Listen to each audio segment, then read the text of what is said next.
கடல் படையை தான் வலிமையாக்குனார். கடல் படையுடைய வலிமையினால தான் நீங்கள் அந்த யுத்தம் 40 ஆண்டு காலம் நடந்தது. புலிகளுக்கு சொந்தமான பல கப்பல்கள் ஐரோப்பா நாடுகளில் ஓடிச்சு, பல கப்பல்கள் ஆசியாவுக்குள்ளே ஓடிச்சு. அந்த கப்பல்லாம் எப்படி சார் வாங்குறாரு? ஈழத்தமிழர்களை பொறுத்தவரை உலகம் முழுக்க இருக்கான். உலகம் முழுக்க இருக்கக்கூடிய அந்த நாட்டில் இருக்கக்கூடிய பெரிய தொழிலதிபர் இருக்காங்கல்ல, தொழிலதிபர்கள் பெயரில் அந்த கப்பலை வாங்குறது. நீங்கள் புலிகள் அதிகமாக வாங்கின கப்பல் வந்து ஆயில் டேங்கர் தான். குறைந்தபட்சம் ஒரு 200 கோடி ரூபா வரும் ஒரு ஆயில் டேங்கர். நல்ல கப்பல் 300 கோடி ரூபா வரும். அந்த காலத்தில் 1 கோடி ரூபா ஆட்டம் பாட்டம் கொண்டாட்டம் சாப்பாடு சரக்குக்கு செலவு பண்ணான்னா எவ்வளோ பெரிய நிகழ்ச்சியாக இருக்கும். கோலிவுட் நடிகைகள், பாலிவுட் நடிகைகள், பாலிவுட் நடிகர்கள், ஒரு பக்கம் இசை கச்சேரி, ஒரு பக்கம் டான்ஸு, ஒரு பக்கம் சாப்பாடு. நீ இசை ரீத்தால் தீவா அப்படின்னு பாட்டு வருதில்ல, அது அப்படியே துபாயில் புலிகள் இயக்கத்துலேருந்து போகிறாங்க. ஐயா நீங்கள் ஏதோ எலக்ட்ரானிக்கெலாம் கடத்துறீங்க, எங்களுக்கு ஆயுதம் கடத்தி கொடுங்க. இந்த தொடர்புகளை கேபிக்கு கொடுத்ததே வரதாபாய். அதாவது கேபி பற்றி சொல்லுவாங்க, ஆயுதம் விற்கிறவன் பூராமே பயங்கர கிரிமினல்ஸாக இருப்பான். துப்பாக்கி விற்கிறவன் எப்படி இருப்பான்? அங்கே கேபி கடன் வாங்குவாராம். புலிகள் இயக்கம் அழிஞ்சது எப்போன்னு கேட்டிங்கன்னா, கேபியை டம்மி பண்ணுறாங்கல்ல, அதோட புலிகள் இயக்கமாக அழிஞ்சு போச்சு. அறம் நாடு பார்வையாளர்களுக்கு வணக்கம். இன்று நம்மோடு இணைந்திருக்கும் சிறப்பு விருந்தினர் மூத்த பத்திரிகையாளர் தமிழா பாண்டியன் அவர்கள். வணக்கம். வணக்கம். தமிழீழ விடுதலை போராட்டம் குறித்து தொடர்ந்து நம்ம பேசிட்டு வரோம் சார்.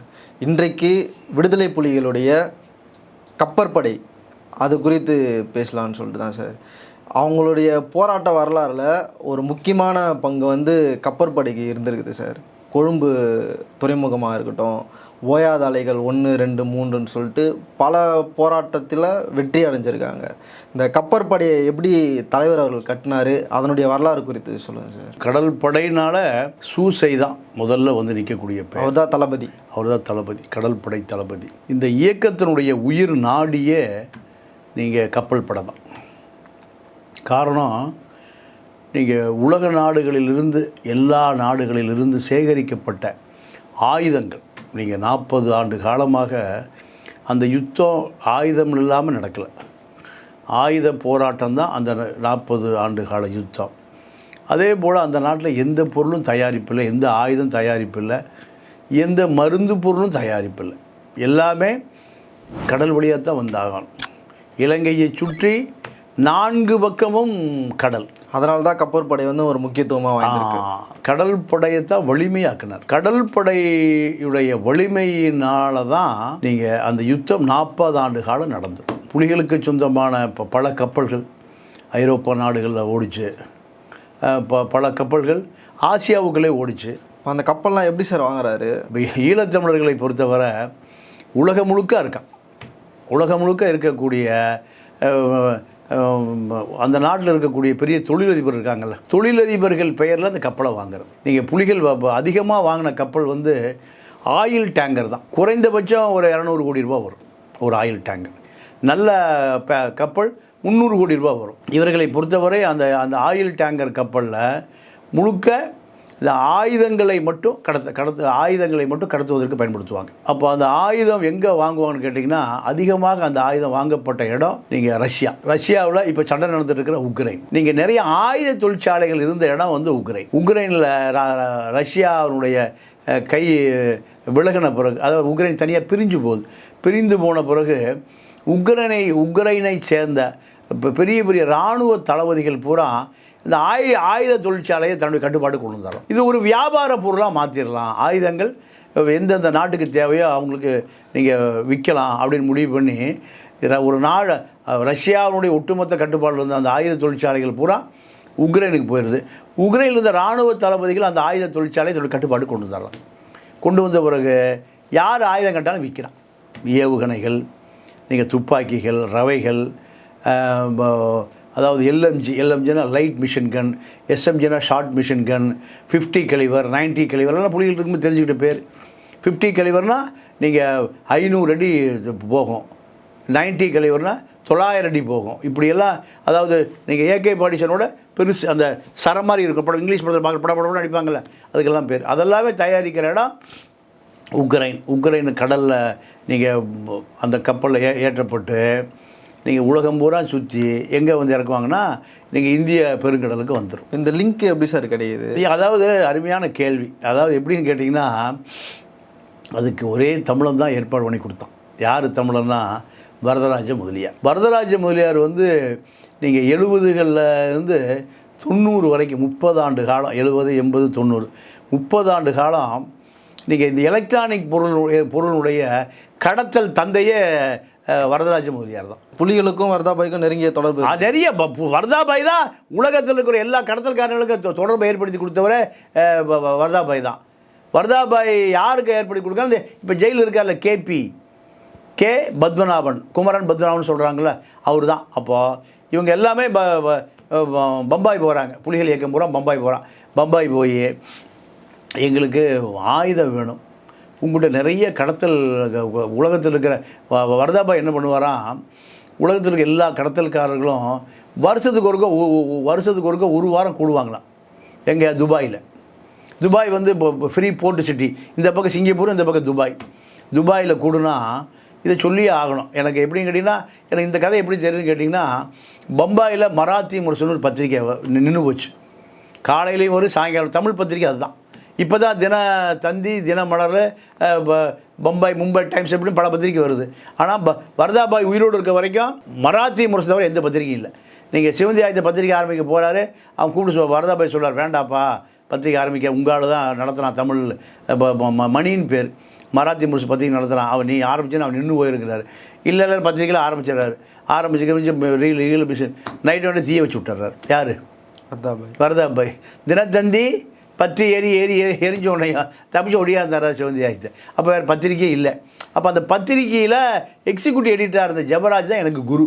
என்னுடைய அலுவலகத்தில் தான் இறந்தார். வரதாபாய் கூட நீங்கள் அவர் ஒரு 30 ஆண்டு காலம் பயணப்பட்டவர். அவர் தான் எனக்கு இந்த கதையை சொன்னார். என்னென்னு கேட்டால், உலகத்தில் இருக்கிற எல்லா கடத்தல்காரர்களும் துபாயில் ஒரு வாரம் கூடுவான். அந்த காலத்திலே ஒரு ஆளுக்கு 1 லட்ச ரூபா என்ட்ரி ஃபீஸ். இது தலைமை தாங்கி நடத்துறது யார்? வரதாபாய். அப்போது 100 பேர் வருவானோம். 100 பேர் எவ்வளோ செலவு? 1 கோடி ரூபா. அந்த காலத்தில் 1 கோடி ரூபா ஆட்டம் பாட்டம் கொண்டாட்டம் சாப்பாடு சரக்குக்கு செலவு பண்ணான்னா எவ்வளோ பெரிய நிகழ்ச்சியாக இருக்கும். கோலிவுட் நடிகைகள்,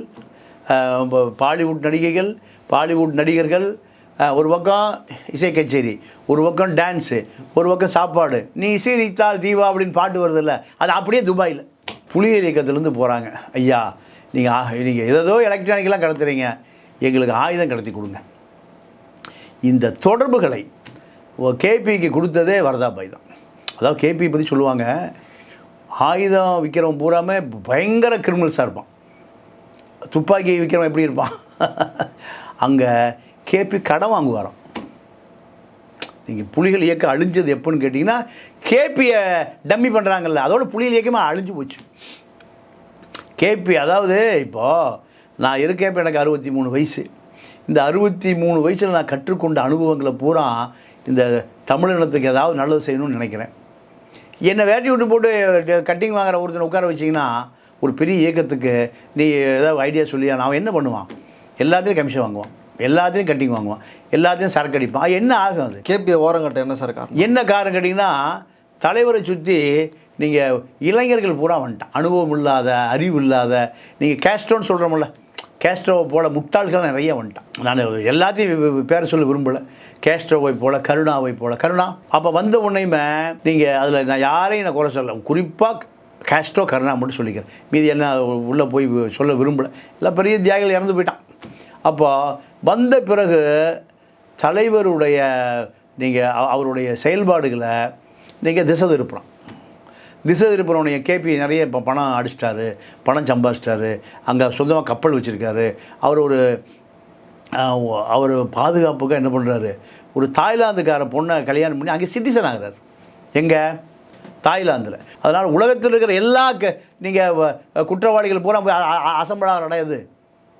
தாய்லாந்து தான். தாய்லாந்து வந்து அது ஒரு கேசினோ. நீங்கள் உலகத்தில் இருக்கிற எல்லா ஆயுத கொள்வனவையும் அங்கே வச்சு அலுவலகத்தில் வச்சு எல்லாத்தையும் இணைக்கிறார். இது முழுக்க கடல் போக்குவரத்தை தான் இணைக்கிறார். நேரடியாக சூசையோட தொடர்பு. இந்த கடலில் வர்ற ஆயுதங்கள், கடலில் வர்ற பொருட்கள், யுத்த தளவாடங்கள், உடை எல்லாமே எங்கே உண்டுன்னா நீங்கள் இந்திய பெருங்கடலை தாண்டி கொண்டு போய் கடலுக்கு இலங்கையிலேருந்து ஒரு 50 மைல் 100 மைல் தள்ளி நிறுத்திட்டா சூசையுடைய போட்டு வரும். சூசையினுடைய போட்டு வரும். எங்கேருந்து? இலங்கையிலேருந்து. எங்கே இருந்துன்னா இலங்கையினுடைய கிழக்கு பக்கம் இருந்து, வங்காள விரிகுடா பக்கம் இருந்து போட்டு வரும். அந்த போட்டில் நீங்கள் ஆயுதங்களை இறக்கி ஏற்றி அனுப்புறது. அப்போது வெளிநாடுகளில் வாங்கப்பட்ட ஆயுதங்கள் முழுக்க எங்கே வந்துடும்? கடலில் இலங்கையிலேருந்து ஒரு 100 மைல், அது சர்வதேச கடல் எல்லை. ஒரு நாட்டினுடைய எல்லை என்பது அந்த நாட்டிலேருந்து 10 கிலோமீட்டர் தான் அந்த நாட்டினுடைய எல்லை. அதுக்கு மேலே போயிட்டு அது சர்வதேச கடல் எல்லை, இன்டர்நேஷ்னல் வே. அப்போது அங்கே யாரும் எவனா நிற்கலாம், எவனா போகலாம், நிற்கலாம். அப்போ அதனால் அது யாரும் தடுக்க முடியாது. அப்போது உலகத்தில் இருக்கிற எல்லா ஆயுதங்களையும் நீங்கள் அந்த பேசஞ்சர் கப்பல்லாம் பயணிகளை ஏற்றிட்டு போகணும். ஏன் பயணிகளின்னு கேட்பான். இது ஆயில் டேங்கர். நாங்கள் ஆயில் ஏற்றுறதுக்கு எங்கே போகிறோம்? அரபு கண்ட்ரிஸ் தான் போய் ஆயிலை ஏற்ற முடியும். இது எங்கே? உலக எத்தனையோ நாடு இருக்குது. அந்த நாட்டு ஏதோ ஒரு நாட்டில் அந்த நாட்டு சிட்டிசனுடைய கப்பலாக தான் அந்த நாடு குடி பறக்கும். உதாரணத்திற்கு நீங்கள் தாய்லாந்து நாட்டில் இருக்க தொழிலதிபர்கிட்டே பெரிய ஒரு கப்பல் வாங்குறது. அப்போ தாய்லாந்து குடி பறக்கும். தாய்லாந்து கொடியோட அது எங்கே போகும்னா அரபிக்கடலில் போய் நீங்கள் கல்ஃபில் போய் அது ஆயில் டேங்கர் ரப்பணும். அப்போ ஆயில் டேங்கர் ரப்பறதுக்கு நீங்கள் ஆயுதத்தை வாங்கிட்டு இப்போ தலைகளை சுற்றி இந்தியா வழியாக வந்து யாரும் சந்தேகப்பட மாட்டோம். எங்கே போகுது? அது அரபு போகுது. அரபிக்கடல் வழியாக நீங்கள் அரபு கண்ட்ரிக்கு போகுது. அப்போது இந்த ஆயுத கொள்முதலை முழுக்க அன்லோடு பண்ணுற இடம் எங்கேன்னு கேட்டிங்கன்னா, ஒன்று இந்திய பெருங்கடல், இல்லைன்னா வங்காள விரிகுடா. இதுதான் முழுக்க சூசையினுடைய கடல் படை, கப்பல் படை தான் இந்த ஆயுதங்களை முழுக்க என்ன பண்ணும்? நீங்கள் 40 ஆண்டு கால யுத்தத்தை நடத்தியவனே சூசை தான். நீங்கள் அது பெரிய கொடுமை என்னன்னு கேட்டிங்கன்னா, சூசையுடைய பையன் இறந்துடுறான். எப்படி இறக்குறான்னா, வலிமையான கடல் படை தலைவர் சூசை. நீங்கள் எங்கே போய் யுத்தம் நடத்தினாலும் சரி, போராளிகளை கொண்டு கடல் படை தான் பாதுகாப்பாக இறக்கி விடும். ஆணையரவு முகாம் அடித்து உடைக்கணும். ஏறக்குறைய 1500 பேரை நீங்கள் பால்ராஜ் தலைமையில் கொண்டு இறக்கி விட்டது யார்? சூசை தான். ஸ்பாட்டுக்கு முதல்ல பொறுத்தவங்க தான், கடைசியாக வர்றதும். கரெக்ட். அப்போது இந்த ஆயுத கொள்முதல், படைப்பிரிவை கொண்டு போய் இறக்குறது, அவங்கள திருப்பி கூட்டிகிட்டு வர்றது எல்லாமே கடல் படை தான். இதை விட நீங்கள் கடலில் ரோந்து கப்பலை அடித்து தரமட்டம் பண்ணுறது இதுவும் கடல் படை தான். முதல்ல அவங்க பையன் எப்படி இருந்தா? அப்போது பையனை ஒரு பெரிய கடல் புலி வீரனாக மாற்றணும்னு முடிவு பண்ணுறார். யார்? சூசை. அவன் ஒரு 15 வயசு பையன். அவனை இவர் போகிற எல்லா யுத்தத்துக்குமே கூட்டிகிட்டு போகிறார். எங்கே? எதில் போட்டு? போட்டில் போட்டு சீறி பாயிற போட்டு. அது நீங்கள் சாதா ஒரு இன்ஜினுக்கு ஒரு போட்டுக்கு 3 இன்ஜின் போட்டு ஓட்டுவாங்க. ஒரு மோட்டார் சைக்கிள் இருக்குது, 3 இன்ஜினை போட்டால் இந்த மோட்டார் சைக்கிள் எப்படி ஓடும்? தரையில் ஓட பறக்கும் அது. அப்போது இப்படி அந்த பயிற்சி, கடல் புலிகளுக்கு கடினமான பயிற்சி. அவன் எந்த சூழ்நிலையிலையும் யுத்தம் பண்ணுவான். 1984 ஸ்டார்ட் பண்ணிட்டாங்க. ஆமாம், கடல் புலி. இது நான் சொல்லுவது 2000 சொல்கிறேன். அப்போது ஒரு 15 வயசு பையன், அந்த பையனை வந்து கடல் புலியாக மாற்றுறாரு. கடல் புலியாக மாற்றி அவனுக்கு பயிற்சி, கடலில் வச்சு பயிற்சி கொடுக்குறாரு. நீங்கள் அதாவது கடல் புலினால கடலில் தானே பயிற்சி கொடுக்குறாரு. அப்போ அந்த பையன் பயிற்சியில் இருக்கான். பயிற்சியில் இருக்கும்போது ஒரு நாள் என்ன பண்ணுறாரு, போட்டு வேகமாக வந்துட்டுருக்கு. இருக்கும்போது கடலை தள்ளி விட்டுறாரு. ஏன் தள்ளி விடுறாருன்னா, இவன் வீரனாக இருந்தால் நீந்தி கரையேறணும். நீ ஒரு அதிர்ச்சி. அவன் சாதாரண வந்துட்டுருக்கான், அப்படியே தூக்கி தள்ளுறாரு. தன்னுடைய மகன் அப்படிங்கிறதுனால என்ன பண்ணுறாரு, கொஞ்சம் கடினமாக சிந்திச்சு தூக்கி அவனை கடலை தூக்கி போடுறாரு. கரை பார்த்தீங்கன்னா, நானும் கடலில் போயிருக்கேன். கரை பார்த்தீங்கன்னா அது பணம் மரங்கணும்னா சின்னதாக தெரியும். ரொம்ப தூரமாக இருந்து பார்த்தீங்கன்னா பக்கத்தில் வரதான் அது பெருசாக தெரியும். அப்போது குறைந்தது 1 கிலோமீட்டர் வச்சுங்க. 1 கிலோமீட்டரில் ஆளெல்லாம் பூச்சி புழு மாதிரி தான் தெரியும். நீங்கள் ஒரு கிலோமீட்டருக்கு அந்த பக்கம் அந்த பையனை தூக்கி கடலில் போட்டு வந்துடுறாரு. அவன் நீந்தி கரைக்கு வருவான்னு. ஒருவேளை நீங்கள் எதிரி தாக்குதலில் இந்த போட்டு வெடிச்சிருச்சுன்னா அவன் என்ன பண்ணணும்? நீந்தி தான் கரையேறணும். யாரும் காப்பாற்ற மாட்டான். போட்டில் 10 பேர் இருக்கானா அது 5 பேர் சாவான். அது மீதி 5 பேர் என்ன பண்ணுவான்? கரையேறுவான். அந்த பயிற்சிக்காக அவனை தூக்கி கடலை போட்டுறாரு. கடலை போட்டு நீங்கள் கரையில் நின்று பார்க்குறாரு. பையன் வரல. நீந்தி வருவதற்கு பைனாக்குலரில் பார்க்குறாரு, பையன் வருவதற்கான அறிகுறியே இல்லை. போட் எடுத்துகிட்டு போகிறாரு, போனால் செத்து முதக்கிறான். இது தவறு இல்லையா சார் இது? ஏன்னா ஏற்கனவே புலிகள் மீது வந்து சின்ன பசங்களெல்லாம் போராட்டத்துக்கு அழைச்சி தான் ஒரு குற்றச்சாட்டு இப்போ வரைக்குமே அதை எல்லோரும் பேசிட்டு தான் இருக்காங்க. நீங்கள் பிரபாகரன் பையனை சார்லஸை ஒரு போராளியாக தானே வளர்த்துறாரு. அவன் 22 வயசு ஆன பிறகு மிலிட்ரிக்கு தயாராகி அவனை போராளி ஆக்கலையே. பிரபாகரன் சார்லஸ் அதை எத்தனை வயசில் போராளி ஆக்குறாரு? அவன் படித்து முடிக்கிறான், ஏதோ வெளிநாட்டில் படித்து முடிக்கிறான், இப்போ மக படித்து முடிக்கிறான், எல்லாத்தையுமே கொண்டு வந்து நீங்கள் அடிபட்ட நோயாளிக்கு டாக்டராக இருக்க அந்த பொண்ணு துவாரகா பையன், நீங்கள் விமானப்படைக்கு அவன் தளபதியாக மாறுவான். நீங்கள் இந்த பாலச்சந்திர கொஞ்சம் அவன் என்ன கேட்டால் அவன் விளையாட்டு பொருளே துப்பாக்கி தான். என்ன இப்போ அவன் சுட்டு கொண்டாந்து பார்த்தோம்ல, அந்த பாலகன் பால்வடியில் பாலகன் இந்த டெல்லி பாப்பா பயலுங்க. வியட்நாம் யுத்தம் நடந்ததில்ல, 25-30 இதே போல தான் வியட்நாம் யுத்தம். பெண்கள் என்ன பண்ணுவாங்களாமா, மடியில் தொட்டில் கட்டி குழந்தை, 1 வயசு குழந்தை 2 வயசு குழந்தை வயல் வேலை செய்வாங்க. வயல் வேலை செய்யும்போது தோளில் ஏகே படிச்சு தான் இருக்கும். நம்ம ஊரில் என்னவா இருக்கும், புல்லுக்கட்டு இருக்கும். அவங்க என்ன அந்த வியட்நாம் பெண்கள் என்ன பண்ணாங்க, நீங்கள் மேலே அமெரிக்க இராணுவம் வந்துன்னா போய் எங்கேயாவது பதுங்குடியில் படுத்துவாங்க, படுத்துட்டு டப்புன்னு சுடுவாங்க. யார்? எப்போதும் தாக்குதலை எதிர்நோக்கியே இருந்தாங்க. இதே தாக்குதல் இலங்கையில் நான் கண்ணால் பார்த்துருக்கேன். பள்ளிக்கூடத்துக்கு போனேன். பள்ளிக்கூடத்துக்குள்ளே பூரா பெரிய ஒரு இவ்வளோ குழி, பதுங்கு குழியாக இருக்குது, அதாவது ஒரு வாய்க்கா மாதிரி இருக்குது. அப்போ நான் கேட்கவே இல்லை, கேட்டால் அது என்னைய முட்டாள் நினச்சிருவாங்க அவங்க. இதுக்கியா இது குழி எதுக்குன்னு கேட்டீங்கன்னா, இது முட்டாள், உனக்கு ஒன்றுமே தெரியலையான்னு நினச்சிருவாங்க. நமக்கு என்னன்னா ஸ்கூல் மேலெலாம் குண்டு போடுவாங்கலாம், நம்ம பார்த்தா பதுங்கு குழி. நானாக முடிவு பண்ணிட்டு கேட்டேன்னா என்ன முட்டாள் முடிவு பண்ணுவாங்க. ஏன்டா முட்டாள், இங்கே பதுங்குழிக்கு தாண்டா நான் பள்ளிக்கூடமே நடத்துகிறான், நீ என்னன்னே தெரியாமல் கேட்குறியான்னு. ஹோசிமின் தொடர்ந்து யுத்தம் நடத்திட்டே இருந்தார். ஹோசிமினுக்கு நீங்கள் ரஷ்ய சீனா நாடுகள் ஆயுதம் கொடுத்தான், பிரபாகரனுக்கு யாரும் ஆயுதம் கொடுக்கல. பிரபாகரன் தமிழனுக்கு, அவன் தமிழனாக பிறந்ததுனால யாரும் ஆயுதம் கொடுக்கல. மலையாளியை பிறந்த ஆயுதம் அரசு சப்போர்ட் பண்ணியிருப்பான். இப்போ ஆந்திராவாக இருந்தால் சப்போர்ட் பண்ணியிருப்பான், கனடாவாக இருந்தால் சப்போர்ட் பண்ணியிருப்பான். இந்திய அரசை உனக்கு தண்ணி காமிச்சிருவான். இந்த திராவிட இயக்கம் துரோகம் பண்ணுவதாக தன்னுடைய தொழிலாக போச்சு. இங்கே இருக்கிறவங்க பூரா முட்டா பயலாக இருக்கான், எதுவுமே தெரில. இப்போ கப்பற்படையுடைய வீரதீர செயல்கள் எதனா அவங்களுக்கு தெரியும்? அதாவது அருமையான கேள்வி. அதாவது வங்காள விரிகுடாவுடைய கட்டளை மையம், வங்காள விரிகுடாவுடைய காங்கேசன் துறைமுகத்தில் இருக்குது. எப்பவுமே அந்த கப்பலில் 2000 பேர் இருப்பாங்க. பிரம்மாண்ட கப்பல். நம்ம இந்தியாவில் ஐஎன்எஸ் விக்ராந்த் இருக்குல்ல, அதே போகிற கப்பல். இந்த கப்பல் தான் நீங்கள் ஆயுதம் சப்ளை, விமானம், ஹெலிகாப்டர் அங்கிருந்து பறந்து போகும். கப்பற்படை, இலங்கை கப்பற்படையினுடைய பேஸ். கரெக்ட். அப்போது அதுதான் இங்கே புலிகளுக்கு பெரிய தொந்தரவு. இதை நீங்கள் தரமட்டம் பண்ணணும். அங்கையர் கண்ணின்னு ஒரு கடல் புலி கேள்விப்பட்டீங்களா? அங்கையர் கண்ணி. இந்த அங்கையர் கண்ணி தலைமையில் ஒரு குழு தற்கொலை படையாக மாறுது. கரும்புலிகள், கடல் கரும்புலிகளில் தரை கரும்புலி வேறு, கடல் கரும்புலி வேறு.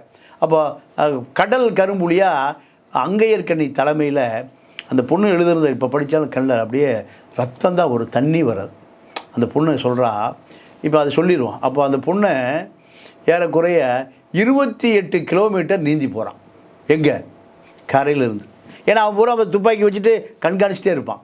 நீங்கள் இப்போ ஏறக்குறைய 18 கிலோமீட்டர் தண்ணிக்கு மேலே, 10 கிலோமீட்டரு தண்ணிக்கு அடியில் போய் அந்த ப்ரொப்பலர், அந்த உந்து விசை ஃபேன், அதில் நீங்கள் தற்கொலை படையாக மாறி உடம்பு முழுக்க ஏறக்குறைய ஒரு 50 கிலோ வெடிபொருத்தை கட்டிட்டு வெடிக்க பண்ண பிறகு அந்த கப்பலனுடைய அந்த உந்து சக்தி, அந்த ஃபேன் இருக்குல்ல, ப்ரொப்பலருடைய அந்த அடிப்பாகமே உடஞ்சி போயிடுச்சு. அப்போ அந்த கப்பல் இயங்காது.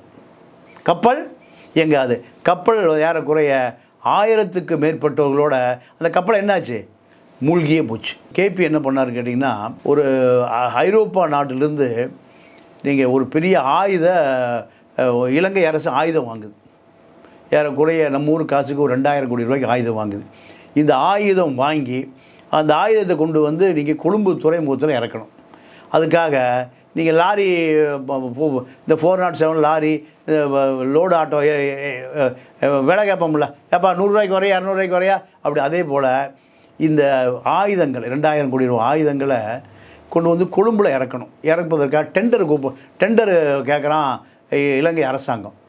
அப்போது குறைவான விலைக்கு ஒரு கப்பல் கம்பெனி டெண்டர் போடுது.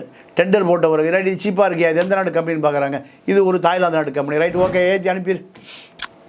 ஆயுதங்களை பூரா அந்த தாய்லாந்து கம்பெனியில் கப்பலெல்லாம் ஏற்றிட்டு அந்த கப்பல் கொழும்பு நோக்கி வருது. கொழும்பு தானே கொழும்பு நோக்கி வருது.